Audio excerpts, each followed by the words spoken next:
So this is Rowan's story. Well done.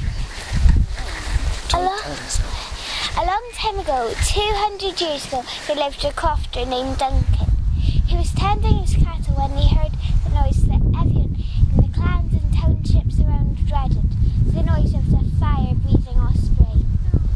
He flew down on the ground and he took the lamb and he flew back to his nest. The crofter Duncan went into his house and got his bow and arrow and tried to shoot the fire-breathing osprey, but he got the wrong angle and killed the rat. He ran into his house and grabbed all the supplies that he could find, and days later, once he came to the last of the supplies, a thought of doubt ran through his mind. But then he saw a white stag. It led him to an apple tree, but the apples were poisonous, so he shot them with his bow and arrow, and a black dust showed him what would happen if he didn't rescue his lambs. A few minutes later he came to a river. With all the driftwood he found, he was able to build a raft and cross it.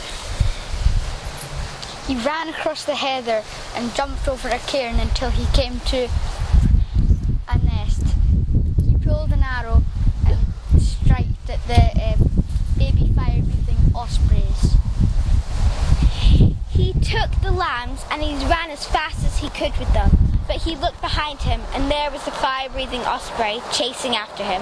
He jumped off a bank into the river he crossed, and then the osprey went after him and hit the rocks, and he was never heard of the fire-breathing osprey again. Duncan got out of the water and started heading home. It was getting dark, and by the time he got home it was night time.